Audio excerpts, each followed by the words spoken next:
वैसे तो आर्कियोलॉजिकल जगत में अक्सर नई नई खोजें होती रहती हैं, लेकिन ना तो हर खोज इतनी महत्वपूर्ण होती है और ना ही हर खोज से साइंटिस्ट कोई कंक्लूजन निकाल पाते हैं।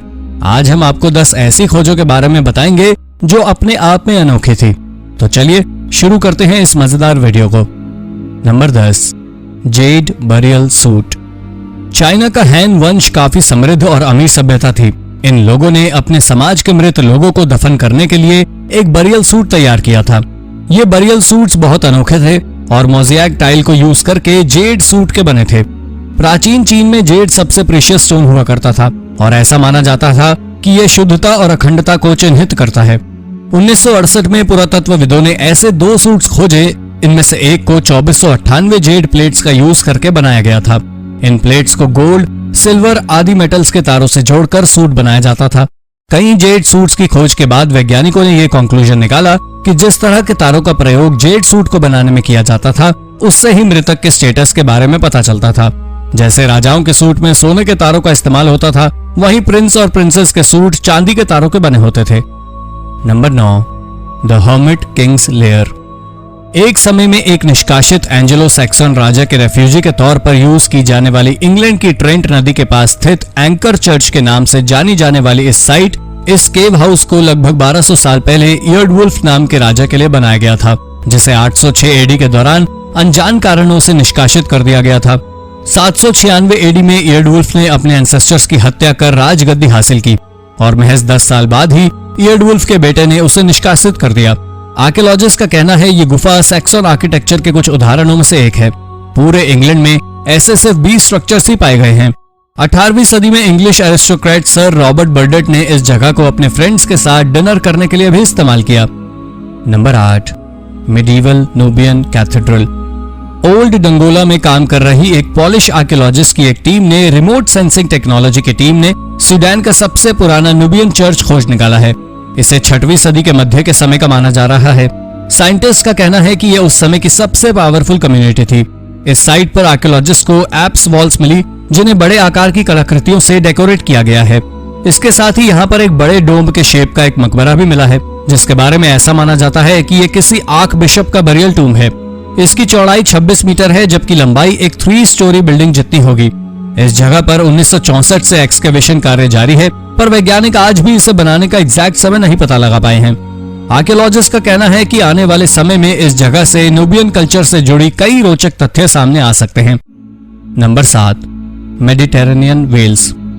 लगभग 200 साल पहले एक प्रसिद्ध ऑथर, नेचुरलिस्ट और फिलोसोफर प्लाइनी द एल्डर ने मेडिटेरेनियन सी में ऑकस के वेल्स का शिकार करने की बात लिखी थी। लेकिन साइंटिस्ट को यह बात अजीब लग रही थी कि मेडिटेरेनियन सी में कोई किलर वेल्स थी ही नहीं। यहाँ तक कि किसी ने भी मेडिटेरेनियन में वेल्स की बहुत कम स्पीशीज ही पाई जाती हैं। इसीलिए अब रिसर्चर्स का मानना है कि प्लाइनी डॉल्फिन्स को वेल समझ रहे होंगे। लेकिन हाल ही में हुई एक खोज से प्लाइनी की बात सही साबित होने लगी है। रिसर्च टीम को यहाँ वेल्स की हड्डियां मिली हैं। इस खोज ने सालों से मानी जा रही थ्योरी को बदलकर रख दिया है। Number 6, prehistoric beast. हाल ही में वैज्ञानिकों ने लाखों साल पुराने एक जीव का अवशेष खोज निकाला। ऐसा माना जा रहा है कि ये दुनिया के पहले वर्टिब्रेट्स हैं, जो लगभग 310 मिलियन वर्ष पहले आज के समय में इलिनॉइस की मेजन क्रीक नामक जगह पर इवॉल्व हुए थे। जोमगैंडर बोल्टी नाम से जाना जाने वाला यह जीव सिर्फ 5 सेंटीमीटर लंबा था। इसका शरीर लंबा, लिम्स छोटे और स्कल ब्लंट शेप का होता था। इसके शरीर पर धारियां बनी रहती थी और साइंटिस्ट का मानना था कि ये धारियां डर्ट को रिपेल कर सकती हैं, यानी ये अंडरग्राउंड रहा करते थे और सांपों की तरह रेंगते थे। जे बोल्टी नाम के ये जीव लगभग 251 साल पहले विलुप्त हो गए। एक्सपर्ट्स का कहना है कि ये पहले एमनियोट्स थे, यानी ऐसे जीव जो एम्ब्रॉयस और फ्लूइड वाले एग्स प्रोड्यूस करते थे। ये अवशेष इस बात का सबूत है कि धरती पर एनिमल्स वैज्ञानिकों की कल्पना से बहुत अधिक तेजी से डाइवर्स हुए हैं। Number 5, stolen Roman frescoes. 1970 में पोम्पई में स्टेबी नाम की जगह पर किसी ने गैर कानूनी रूप से पहली सदी की एक रोमन वॉल फ्रेस्को के 3 टुकड़े चुरा लिए। इन पीसेस में से एक में एक हाथ में ट्रे पकड़कर नाचती हुई औरत का चित्र था, वहीं दूसरी में एक औरत का सिर और तीसरे में बांसुरी बजाते एक चेरुब का चित्र बना था। एक लंबी इन्वेस्टिगेशन के बाद पिछले साल इन्हें रिकवर कर लिया गया। गुलियाना नाम के गांव से भी 2012 में ऐसे ही 3 फ्रेस्कोस बरामद हुए थे। इन अवशेषों को एक खुफिया टनल के द्वारा गैर कानूनी तरीके से स्मगल करने के लिए रखा गया था, लेकिन अच्छी बात यह रही कि पुलिस ने इस रैकेट को इन अवशेष को स्मगल करने से पहले ही पकड़ लिया। इस घटना के बाद सिविटा गुइलियाना में खुदाई की।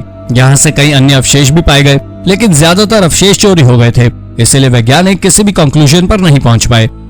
Number 4, Viking era tombs. 800 AD से 1050 एडी तक के समय के लिए रही वाइकिंग एरा टाइम पीरियड के लिहाज से भले ही एक छोटा समय हो, लेकिन इसके बावजूद ये यूरोपियन हिस्ट्री का एक बड़ा हिस्सा रहा है और पुरातत्वविदों के लिए हमेशा से आकर्षण का केंद्र रहा है। वाइकिंग्स के बारे में आज भी नई नई जानकारियां सामने आ रही हैं। हाल ही में स्वीडन के सिग्टुना नामक टाउन में 7 वाइकिंग टूम खोजे गए। ये 900 एडी के समय के हैं और इस टूम में 4 एडल्ट और 4 बच्चों के शरीर के अवशेष मिले हैं। ऐसा माना जा रहा है कि इनमें से 2 बच्चे ट्विन माने जा रहे हैं। शायद इसलिए इन दोनों को एक साथ दफन किया गया। इनकी मौत काफी छोटी उम्र में ही हो गई थी। इसके अलावा पुरातत्वविदों को यहाँ से लेदर की बेल्ट भी मिली है, जिसकी फिटिंग्स लोहे की थी। कुछ वाइकिंग्स के मुंह में चांदी का सिक्का भी मिला है। एक्सपर्ट्स का कहना है इस क्षेत्र के वाइकिंग्स के बीच ये काफी कॉमन प्रैक्टिस थी। ये वाइकिंग टूम सिग्टुना के सबसे पुराने क्रिश्चियन बरियल्स हैं।